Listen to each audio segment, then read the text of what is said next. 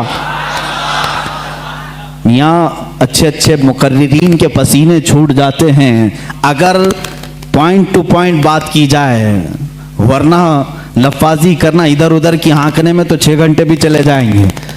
علم کی بات پوائنٹ ٹو پوائنٹ کرنا یہ دقت کا معاملہ ہے۔ 6 سال کی عمر میں جو اپنے نبی کونین صلی اللہ تعالیٰ علیہ وسلم کی ذات پر، آپ کی سیرت پر 2.5 گھنٹے خطاب کر رہے ہیں، وہی اعلیٰ حضرت فاضل بریلوی رضی اللہ تعالیٰ اب کتابوں کی تعلیم شروع کرتے ہیں، عالم کورس، وہی 6 سال کی عمر میں اپنے والد گرامی سے پڑھا۔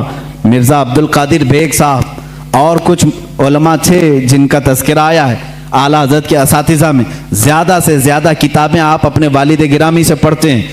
اب اپنے والد گرامی سے پڑھنے کا زمانہ ہے، صرف 8 سال کی عمر ہے آپ کی۔ 8 سال کی عمر میں علم نحو کی مشہور کتاب ہدایت النحو ہے، وہ پوری اپنے والد سے پڑھی اور اس کی شرح بھی لکھ دی اردو میں، عربی میں، اس کی گائیڈ لکھا 8 سال کی عمر میں۔ اور جب 13 سال 10 مہینے، غالباً 13 سال 10 مہینے کے ہو گئے، آپ عالم بھی ہو گئے اور مفتی بھی ہو گئے، اور اسی دن سب سے پہلا فتویٰ آپ نے دیا رضاعت کے مسئلے پر۔ سوال آیا تھا، آپ کے والد گرامی نے مسند پر بٹھایا اور کہا بیٹا احمد رضا لکھو اس کا جواب۔ آپ کی عمر 14 سال کے قریب تھی، 13 سال 10 مہینے کے آس پاس۔ اس وقت آپ نے سب سے پہلا فتویٰ لکھا۔ میاں فتویٰ پوچھنے والوں کی عمر یہاں 60 سال کی ہو جاتی ہے، لکھنے والوں کی بات تو چھوڑے۔ وہ 13 سال 10 مہینے کی عمر میں پہلا فتویٰ صادر فرماتے ہیں، اس میں دلائل بھی ہیں، قرآنی آیات، احادیث رسول۔ والد گرامی نے دیکھ کر کے ماتھے کا بوسہ لیا اور کہا آج سے تم مسند افتاء پر بٹھائے جاتے ہو۔ 13 سال 10 مہینے کی عمر سے لے کر جب تک آپ کی وفات نہ ہوئی اس وقت تک آپ نے فتویٰ نویسی فرمائی۔ تقریباً 20,000 سے تقریباً 6,000 سے زیادہ فتوے آپ نے ارسال فرمائے۔ آج وہی فتاوی رضویہ کی شکل میں ہمارے پاس ایک فقہی انسائکلوپیڈیا موجود ہے جس کی 30 جلدیں ہیں، 21,000 صفحات کے قریب یہ کتاب ہے، 250 رسالے اس کے اندر موجود ہیں، 250 رسالے، الگ الگ کتابیں، جو جس طرح کا سوال آیا، عربی میں آیا تو عربی میں جواب، فارسی میں آیا فارسی میں جواب، انگلش میں آیا انگلش میں جواب، جس علم کا سوال آیا اس علم کا جواب آپ نے ارسال فرمایا۔ یہ تقریباً فتاوی رضویہ آج جو چھپی ہوئی ہے 30 جلدوں میں ہے، 30 بڑے بڑے ویلیومز ہیں۔ اسی لیے بہت مشہور خاندان مارہرہ متحرہ کے اعلیٰ حضرت رضی اللہ تعالیٰ عنہ کے پیر خانے کے صاحب سجادہ کے برادر اصغر فرماتے ہیں اعلیٰ حضرت کی شان میں مینار قصر رضا تو بلند کافی ہے۔ یہ سید اشرف مارہروی صاحب قبلہ ادام اللہ اقبال وہ ابھی آیات ہیں، انہوں نے یہی فرمایا اور حق فرمایا کہ مینار قصر رضا تو بلند کافی ہے، تم اس کے پہلے ہی زینے پہ چڑھ کے دکھلا دو۔ ارے میاں فتاوی رضویہ تو ایک کرامت ہے، فتاوی رضویہ تو ایک کرامت ہے، ذرا ہدایت بخشش ہی پڑھ کے دکھلا دو۔ اعلیٰ حضرت کی لکھی ہوئی نعتوں کی جو کتاب ہے ہدایت بخشش، اسی میں بہت سارے لوگ بھٹک جاتے ہیں، پڑھ نہیں پاتے۔ فتاوی رضویہ تو علوم کا ایک سمندر ہے۔ عزیزان گرامی وقار، اعلیٰ حضرت رضی اللہ تعالیٰ عنہ کے تبحر علمی کو اگر بتاتا چلوں تو ظاہر سی بات ہے مجھے 55 علوم پر بات کرنی پڑے گی۔ مجھ جیسا ناقص علم اور کم فہم آدمی ان تمام علوم پر گفتگو کہاں سے کر سکے گا؟ ہمارے علم کی بساط ہی کتنی ہے ان علوم پر بات کرنے کی۔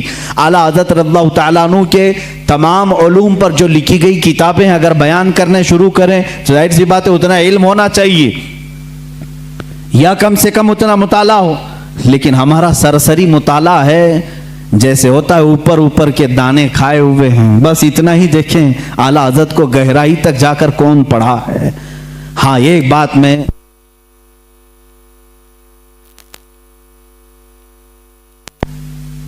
ایک بات میں دل سے کہوں گا کہ سنے ہوئی محبت کرنے والے الگ ہوتے ہیں، اعلیٰ حضرت کو پڑھ کر کے چاہنے والوں کی بات الگ ہوتی ہے۔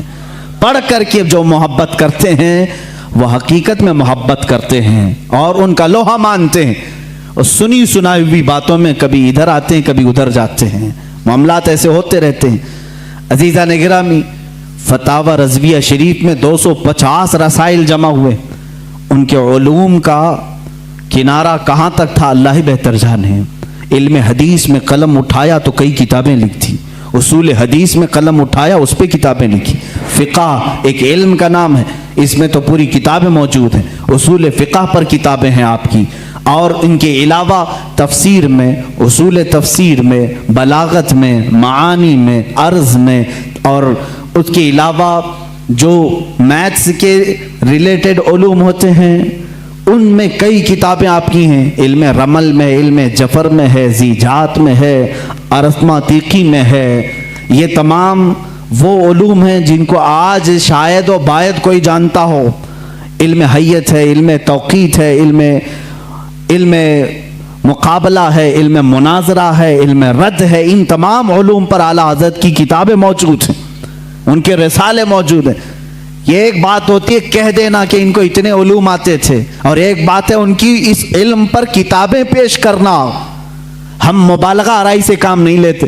جس علم کی میں بات کر رہا ہوں اعلیٰ حضرت اس علم کو جانتے تھے، اس علم کی ضرور ان کی کتاب بھی میں تمہارے سامنے پیش کر سکتا ہوں۔ کئی علوم پر اللہ تعالیٰ نے آپ کو مہارت تامہ عطا فرمائی تھی۔ یہ ایک بات آپ سمجھ کر کے چلیں، یہ ان کے پاس وقت کتنا رہا ہوگا یہ سب لکھنے کا، ان تمام علوم کو حاصل کرنے کا۔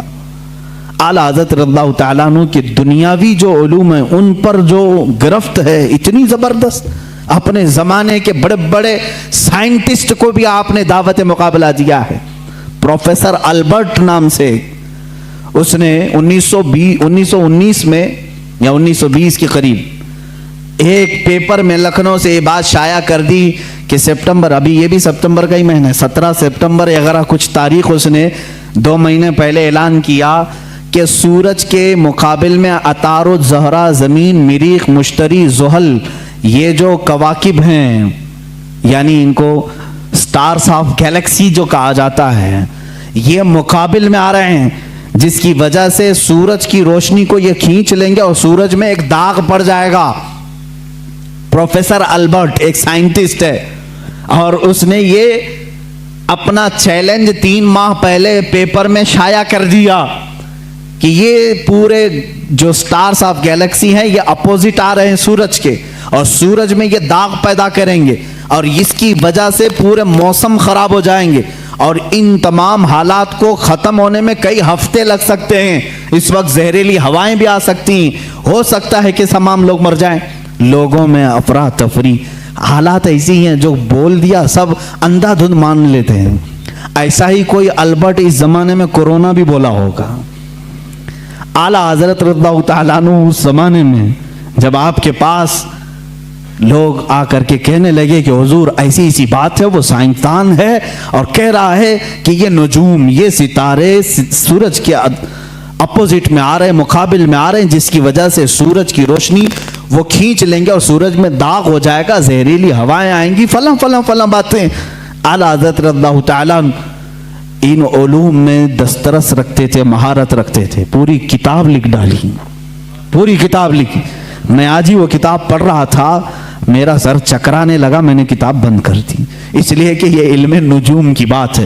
اعلیٰ حضرت اس میں شکلیں بنا بنا کر کے لکھ رہے ہیں، عطارد اتنے سینٹی گریڈ کا ہوتا ہے، اتنے دقیقے کا ہوتا ہے، اتنے منٹ کا ہوتا ہے، زحل کی یہ شکل ہوتی ہے، فلاں جگہ ہوتا ہے، اتنے زمانے میں یہاں سے یہاں آتا ہے، یورینس، نیپچون، یہ اس کی میعاد مدت اتنی ہوتی ہے، فلاں وقت یہاں ہوتا ہے، سپٹمبر میں یہ کہاں رہتا ہے۔ ان تمام حالات کو لکھ کر کہتے ہیں جس البرٹ نے یہ دعویٰ کیا وہ جھوٹا ہے، وہ پاگل ہے اور جاہل ہے۔ اس لیے کہ یہ تمام چیزیں میں نے جو لکھی یہ ایک ساتھ جمع ہوں گی ہی نہیں، اور احمد رضا کا یہ دعویٰ ہے کہ 17 سپٹمبر کیا 18 سپٹمبر کیا اس طرح کے حالات انشاءاللہ کبھی نہ آئیں گے، اور دنیا نے دیکھا سپٹمبر آئے گئے، نہ سورج کالا ہوا نہ زہریلی ہوائیں آئی۔ سائنسدان دعوے کرتے رہتے ہیں، ظاہر سی بات ہے علم دین صرف یہ نہ سمجھو کہ قرآن و حدیث صرف مدرسہ مسجد کا نام ہے، قرآن و حدیث علوم کا سمندر ہے جو حقیقت میں اس کا وارث ہوتا ہے، اللہ دنیاوی علوم کا بھی اسے بادشاہ بناتا ہے۔ اعلیٰ حضرت کی ذات میں ہم نے وہ دیکھا ہے، سائنسدانوں کے بھی منہ بند کر دیے، ڈاروین کے نظریے کو غلط ثابت کیا۔ ڈاروین کا نظریہ تھا انسان بندر سے پیدا ہوا ہے، آپ نے پڑھا ہوگا اسکولوں میں وغیرہ، بعد میں یہ نظریہ ختم کیا، اعلیٰ حضرت نے اس کا رد فرمایا، میاں جو جس کی نسل سے ہو وہ اپنی نسل کو بتائے، مگر ہم آدمی ہیں، آدم سے پیدا ہیں، آدم سے پیدا ہے۔ ظاہر سی بات ہے سائنس کی ان تمام تھیوریز کو رد کرنا اسی کے بس کا کمال ہے جو سائنس سے واقفیت رکھتا ہے۔ اعلیٰ حضرت رضی اللہ تعالیٰ عنہ نے ڈاروین کے نظریے کو غلط ثابت کیا، اور پھر زمین اور سورج کے معاملات جو ہیں آج بھی سائنس یہی کہتی ہے، یہ اب تک اختلاف چل رہا ہے، کئی لوگ مجھ سے سوال بھی کر چکے، اعلیٰ حضرت رضی اللہ تعالیٰ عنہ کا اس پر اختلاف ہے، اور مجھے امید ہے کہ یہ نظریہ بھی غلط ثابت ہوگا۔ جو آج سائنس کہتی ہے کہ زمین گھومتی ہے، یہی سائنس میں پڑھے نا، میں بھی پڑھا ہوں اسکول میں، آپ بھی پڑھے ہوں گے، زمین گھومتی ہے، اور زمین گھومتے گھومتے 24 گھنٹے کا ایک مدار ہوتا ہے اس کا، اور سورج کے اطراف گھومتی ہے تو 365 دن ہوتے ہیں، ایسا ہی ہے نا، سائنس میں ایسا ہی ہے۔ اعلیٰ حضرت رضی اللہ تعالیٰ عنہ نے اس نظریے کا رد کیا اور فرمایا زمین ساکن ہے، سورج گھوم رہا ہے، اور وہ آپ نے قرآن عظیم سے ثابت کیا۔ اللہ تعالیٰ فرماتا ہے وَالشَّمْسُ تَجْرِي لِمُسْتَقَرٍّ لَهَا ذَلِكَ تَقْدِيرُ الْعَزِيزِ الْعَلِيمِ۔ سورج اپنے مستقر پر چل رہا ہے، اور اللہ رب العزت کی بنائی ہوئی یہ مقدار ہے، وہ غالب حکمت والے اللہ کی بنائے ہوئے راستے ہیں۔ وَالْقَمَرُ قَدَّرْنَاهُ مَنَازِلَ، اللہ فرماتا ہے ہم نے چاند کی منزلیں رکھی ہیں، اور سورج کا ڈوبنا، مشرق سے نکلنا مغرب میں ڈوبنا قرآن سے ثابت ہے۔ نمرود کے سامنے ابراہیم علیہ السلام کا جو مناظرہ تھا، مجادلہ تھا، وہ اسی بات کا تھا کہ نمرود کہتا تھا میں بھی خدا ہوں، میں لوگوں کو زندہ کرتا ہوں، موت بھی دیتا ہوں۔ ابراہیم علیہ السلام نے کہا کہ اگر تو خدا ہے تو سورج کو مشرق سے نہیں مغرب سے نکال کے دکھا، روزانہ سورج مشرق سے نکلتا ہے، تو ایک دن مغرب سے نکال کے دکھا، وہ مبہوت ہو گیا۔ قرآن میں یہ واقعہ موجود ہے۔ اعلیٰ حضرت رضی اللہ تعالیٰ عنہ نے ان اصول کو لے کر، اور اتنا ہی نہیں میرے عزیزو، صرف 2 آیتوں سے نہیں بلکہ اس میں عقلی اور نقلی اتنے دلائل ہیں کہ اس علم سے شغف رکھنے والا وہ جائے اعلیٰ حضرت رضی اللہ تعالیٰ عنہ کی کتاب الفوز المبین در رد حرکت زمین کا مطالعہ کرے، اسے سمجھ میں آئے گا۔ کچھ لوگ بھونکتے رہتے ہیں، چلاتے رہتے ہیں، ارے مولانا تھے وہ، مولانا کو مولانا میں یعنی مدرسے میں رہنا چاہیے، یہ سائنسدانوں کی بات ہے۔ میرے عزیز یاد رکھ، دنیا کا جتنا سائنس ہے یہ گنبد خضرا کی چھاؤں میں پلنے والے غلاموں کی آستینوں میں ہوتا ہے۔ ہمارا عقیدہ ہے، تم آج کے سائنسدان ہو، اگر میں اس پر گفتگو کروں تو ایک طویل بحث ہوگی، میں یہ ثابت کر کے بتاؤں گا دنیا کو میڈیکل سائنس کس نے دیا، جاؤ تاریخ اٹھا کر کے دکھاؤ، اور الجبرا آج جو پڑھاتے ہو کس کا ہے یہ ایجاد کیا ہوا؟ جابر بن حیان کا الجبرا ہے۔ کیمسٹری کس نے لائی تھی؟ سب سے پہلے اس کے موجد کون ہیں؟ جاؤ ڈھونڈ کر کے لے آؤ۔ امام رازی کی کتابیں آج بھی کیلیفورنیا یونیورسٹی میں پڑھائی جاتی ہیں۔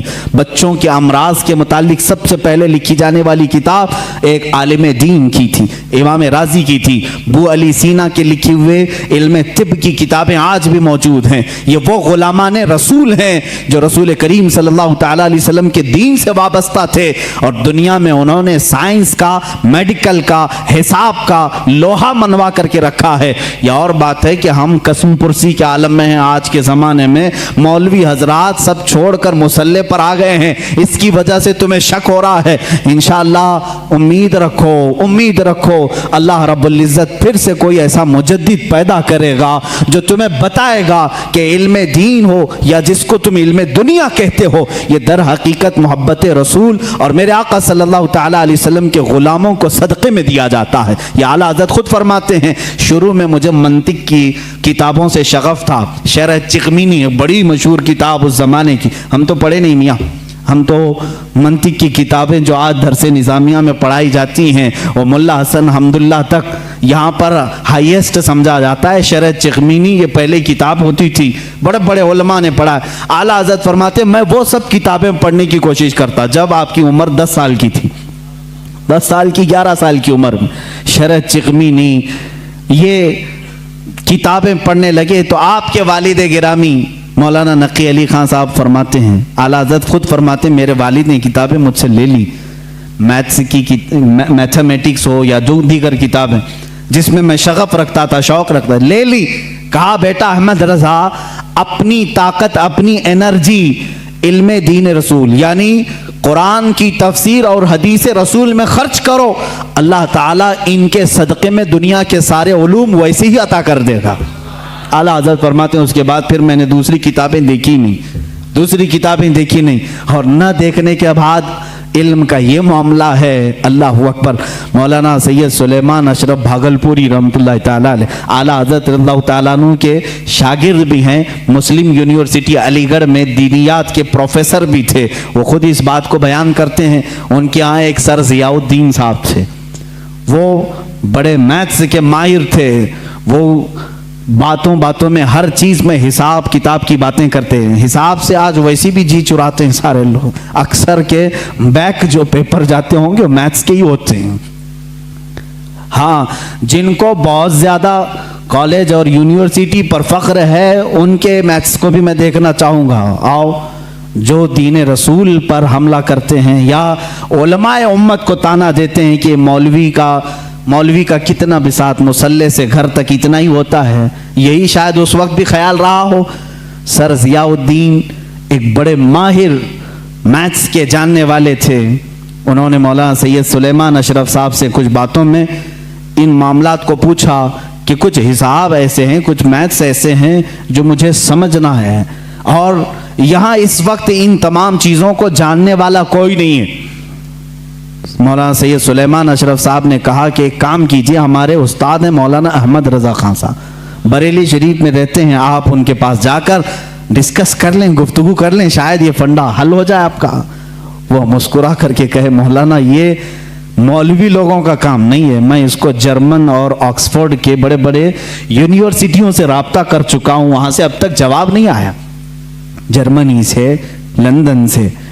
مولانا سلیمان اشرف صاحب نے فرمایا کیا بات ہے، ایک بار مل کر کے دیکھ تو لیں، جرمنی بہت دور ہے، انگلینڈ بہت دور ہے، بریلی قریب ہے علی گڑھ سے، آپ جا کر کے تو آئیں۔ وہ کہتے ہیں میں ان کی بات پر آیا، یہاں جب تشریف لائے اعلیٰ حضرت فاضل بریلوی رضی اللہ تعالیٰ عنہ عصر کی نماز کے بعد بیٹھتے تھے چارپائی پر، اور لوگ آنے والے ملاقات کرتے، اپنی اپنی حاجتیں لے کر آتے۔ وہ آئے، مولانا سلیمان اشرف صاحب نے پہلے ہی خط لکھا تھا اعلیٰ حضرت کو کہ فلاں فلاں صاحب ہیں، آپ ان کو اجازت ملاقات عطا فرمائے۔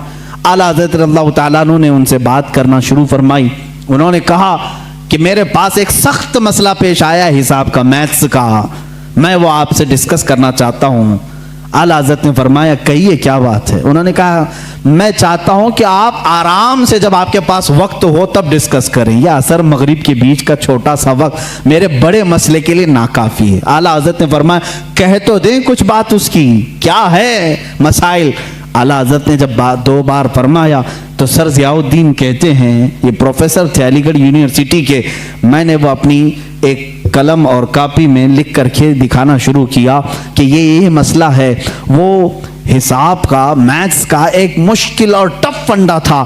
اعلیٰ حضرت رضی اللہ تعالیٰ عنہ مسکرائے اور 4 جملوں میں جواب عنایت فرمایا اور لکھ کر کے فرمایا، سر ضیاء الدین کہتے ہیں میں وہ دیکھتا رہ گیا یہاں تک کہ مغرب کی اذان ہو گئی، اعلیٰ حضرت نماز کے لیے چلے بھی گئے اور میں اسی میں الجھ کر کے رہ گیا۔ مجھے جو برسوں سے معاملہ سمجھ میں نہیں آیا وہ ایک مولانا کے پاس 10 منٹ میں کیسے سمجھ میں آیا۔ سر ضیاء الدین کہتے ہیں واپس علی گڑھ آ کر کے انہوں نے داڑھی شریف بھی رکھی اور سید سلیمان اشرف صاحب سے کہا مولانا اب تک میں مولویوں کو ہلکا سمجھتا تھا مگر مولانا احمد رضا خان سے ملنے کے بعد یقین ہو گیا کہ جو عاشق رسول ہوتا ہے اللہ اس کو دینی صدقے میں تمام علوم عطا فرما دیتا ہے. ایسا علم کا بحر بے کرم میں نے کسی کو نہیں دیکھا.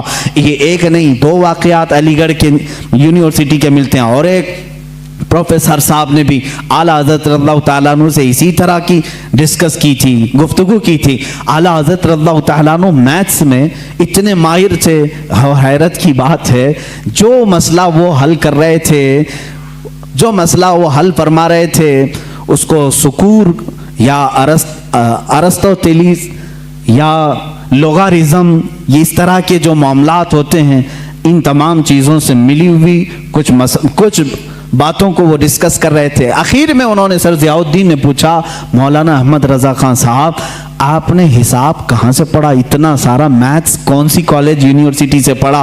اعلیٰ حضرت نے فرمایا میں نے میرے والد سے پلس مائنس ملٹیپل ڈیوائڈ کے حساب سیکھ لدنی, جو اللہ تعالیٰ اپنے فضل سے بندوں کو عطا کرتا ہے. عزیزان گرامی, لوگ یہ سمجھتے ہوں گے کہ اعلیٰ حضرت کا تذکرہ یہ اتنا کیوں کرتے ہیں. میں کہتا ہوں زندگی بھر کرتے رہو گے, تھک جاؤ گے سنتے ہوئے. میں ان کی کتابیں نہیں سنا پاؤں گا آپ کو, ان کی کتابیں نہیں سنا پاؤں گا. آپ سے کسی نے پوچھا تھا پانی کن کن پانیوں سے وضو کرنا جائز ہے, پانی کی اقسام بیان کرنے لگے. یہ ایگریکلچر یا ایگری جو کالج ہیں ایگریکلچر وہاں پر پانی کے اقسام وغیرہ بیان کیے جاتے ہیں. ہائیسٹ جو بیان کیے گئے ہیں وہ 11, 12, 13 قسم کے پانی بیان کیے ہیں. 11 قسم کے, 12 قسم کے, بعض یونیورسٹی میں 13 قسم کے. اس پر بھی محققین نے تحقیق کی ہے کہ ایگریکلچر یونیورسٹیز میں پانی کے الگ الگ قسمیں کیسے کیسے بیان کی گئی. لیکن امام محمد رضا خان فاضل بریلوی رضی اللہ تعالیٰ عنہ سے جب سوال ہوا تو آپ نے 303 قسم کے پانی بیان فرمائے ہیں. اتنے پانی کے اقسام بیان کی. اعلیٰ حضرت رضی اللہ تعالیٰ عنہ جس علم پر انگلی قلم اٹھائے ہیں اس کا حق ادا کر دیا ہے, اس کا حق ادا کیا ہے. آپ کا دوسرا سفر حج تھا, غالباً 1906 میں آپ دوسری مرتبہ حج کعبہ کے لیے تشریف لے گئے تھے. آپ کے بڑے صاحبزادے حجت الاسلام مولانا حامد رضا خان رحمۃ اللہ علیہ بھی آپ کے ساتھ تھے. حج کی حاضری کے وقت اس وقت وہاں پر ظاہر سی بات میں 1906 کی بات کر رہا ہوں, وہابیت کا غلغلہ نہیں تھا. اہل سنت و جماعت تھے, ترکیوں کی خلافت تھی, سنی عاشقان رسول مکہ میں بھی تھے, مدینے میں بھی تھے, علماء حرمین طیبین تھے. جیسی علماء کو معلوم ہوا ہندوستان سے ایک جوان عالم دین ہے وہ آئے اور ان کے علم کا توتی بولتا تھا اس وقت. تو اس وقت وہابیوں کے شروع کے فتنے نکلے تھے اور علم غیب رسول پر لوگ سوال کر رہے تھے. مولانا سید اسماعیل رحمۃ اللہ تعالی مکہ مکرمہ کے جلیل القدر عالم دین ہیں, سید اسماعیل مکی رحمۃ اللہ علیہ, وہاں پر موجود بڑے بڑے مشائخ ہیں. جب مولانا سید اسماعیل مکی رحمۃ اللہ تعالی علیہ کو خبر ہوئی تو ایک دن اعلیٰ حضرت رضی اللہ تعالیٰ عنہ مکہ مکرمہ میں طواف خانہ کعبہ کے بعد آپ مکتبۃ الحرم, مسجد حرم میں جو مکتبہ تھا, کتابیں رکھی جاتی تھی, لائبریری, وہاں جا رہے. یہ پیچھے سے آئے, انہوں نے دیکھا اعلیٰ حضرت رضی اللہ تعالیٰ عنہ کو دیکھا اور اس کے بعد ملاقات ہوئی, گفتگو ہوئی. مکتبے میں جب گئے تو وہاں 4 علماء اور بیٹھے تھے, سب کتابیں کھولے ہوئے بیٹھے تھے. اعلیٰ حضرت سے ان لوگوں نے عربی میں سوال کیا کہ شریف مکہ گورنر, جو مکہ کے گورنر ہیں, ان کا ذہن خریدنے کے لیے کچھ وہابی علماء علم غیب پر سوالات کر رہے ہیں, ہمارے پاس 5 سوال آئے ہیں, آپ دیکھ لیں. چٹھی لی اعلیٰ حضرت نے اور اس کے بعد فرمایا کہ ٹھیک ہے میں اس کا جواب لکھ دیتا ہوں, میں آپ کو لکھوا دیتا ہوں. ان علماء نے کہا ہم کو اتنا جلدی نہیں چاہیے, اتنا مفصل چاہیے, اتنا تفصیلی چاہیے کہ وہ ان میں سے کوئی جواب نہ دے سکے. اعلیٰ حضرت رحمۃ اللہ تعالیٰ علیہ مکتبۃ الحرم مکہ میں اس وقت موجود تھے اور انہوں نے ٹائم صرف 2 دن کا رکھا تھا. اسی دن اعلیٰ حضرت کو بخار آیا, دوسرے دن سخت بخار, اور اس وقت صبح کے وقت شاید غالباً 8 بجے یا 7 بجے حرم مکہ میں آپ بیٹھے تھے, علماء موجود ہیں بڑے بڑے, وہاں تھے. اعلیٰ حضرت رحمۃ اللہ تعالی علیہ بخار کی حالت میں لکھانا شروع فرماتے ہیں۔ حضور صلی اللہ تعالیٰ علیہ وسلم کے علم غیب پر دلائل لکھانا شروع کرتے ہیں۔ قرآن کی آیتیں پہلے لکھائیں، احادیث رسول جمع کیا، اقوال سلف و صالحین جمع کیا، صحابہ و تابعین کے متعلق منسوب باتیں لکھائی، یہاں تک کہ وہ کتاب تقریباً 200 صفحات پر مشتمل ہو گئی، جس میں دلائل کا انبار ہے۔ 70 سے زیادہ دلیلیں آپ کی طرف خود سے دی گئی ہیں، قرآنی آیات اپنی جگہ پر، احادیث رسول اپنی جگہ پر، اقوال سلف و صالحین سب اپنی جگہ پر۔ 8 گھنٹے مسلسل لکھاتے رہے، 8 گھنٹے میں پوری کتاب تیار ہوئی، جس کا نام رکھا الدولۃ المکیہ بالمادۃ الغیبیہ۔ یہ مصر سے بھی شائع ہوئی ہے، جس کو ابھی نام کی تبدیلی کے ساتھ وہاں کے ایک بڑے مشہور عالم، وہاں کے ایک استاد نے شائع کیا ہے، رفع الریب اما نال المصطفیٰ من الغیب۔ یہ کتاب ایسی ہلچل مچا دی مکہ میں، 8 گھنٹے میں لکھی ہوئی کتاب ہے، جس میں تقریباً 200 دلائل موجود ہیں، 70 سے زیادہ اقوال موجود ہیں۔ یہ تمام دلائل لکھنے کے بعد اعلیٰ حضرت رحمۃ اللہ تعالیٰ علیہ اس میں تفسیر کے حوالے جاتے، ریفرنس سب ہیں، ایسا نہیں کہ منہ سے بولتے چلے گئے، تفسیر کے اور اصول حدیث کے ریفرنس ہیں، فلاں حدیث کی کتاب میں یہ عبارت ہے، فلاں تفسیر کی کتاب میں یہ لکھا ہوا ہے، فلاں علم فقہ کی کتاب میں یہ لکھا ہے، فلاں محدث نے یہ بیان کیا، سب کے ریفرنس کے ساتھ لکھایا، جبکہ سامنے آپ کے کوئی کتاب بھی نہیں تھی، ساری چیزیں لکھا کر کے پیش کیا۔ اخیر میں فرماتے ہیں فقیر بیمار ہے، بخار زدہ ہے، علالت میں ہے اور سفر کے حالت میں ہے، ساتھ اپنی کتابیں نہیں رکھتا، میری بساط کے مطابق جو کچھ ذہن میں حاضر ہوا وہ پیش کر دیا، باقی سب اللہ رب العزت جس سے چاہے دین کا کام لے۔ عزیزان گرامی، یہ کتاب جب گورنر مکہ شریف مکہ کے پاس سنائی گئی، پوری رات بھر بیٹھ کر کے وہ شریف مکہ کتاب سنتے رہے، دوسری رات آئی، پوری کتاب سنی، یہاں تک کہ علماء مکہ، علماء مدینہ حاضر ہوتے ہیں اور اعلیٰ حضرت سے دست بستہ کہتے ہیں آپ اپنی اجازات حدیثہ ہمیں عطا فرمائیں، آپ اپنی اجازات میں ہمیں شامل فرمائیں۔ اسی سفر حج میں اعلیٰ حضرت رحمۃ اللہ تعالی علیہ نے علماء حرمین کو اپنی اجازات عطا فرمائی۔ لوگ حرم کے علماء سے اپنی اجازت لینے آتے تھے اور حرمین کے علماء نے اعلیٰ حضرت سے اپنی اجازت لینے میں فخر محسوس فرمایا۔ وہاں کے مرجع العلماء تھے، ایک بڑے پائے کے بزرگ ہیں، ان کی بارگاہ میں جب اعلیٰ حضرت پہنچے، بڑا ادب کرتے تھے مکہ اور مدینے کے علماء کا، اعلیٰ حضرت نے ان کے زانوں کو چوما، ان کے زانوں کو چوما، وہ 70 سال سے زیادہ کی عمر کے تھے، انہوں نے برجستہ کہا اے ہندی عالم احمد رضا، حق تو یہ ہے کہ میں تمہارے نالین کو چوموں، حق تو یہ ہے کہ میں تمہارے قدموں کو چوموں۔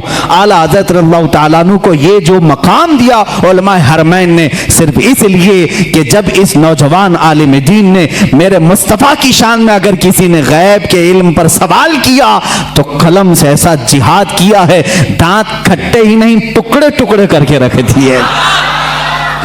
اعلیٰ حضرت رضی اللہ تعالیٰ عنہ کا یہ کمال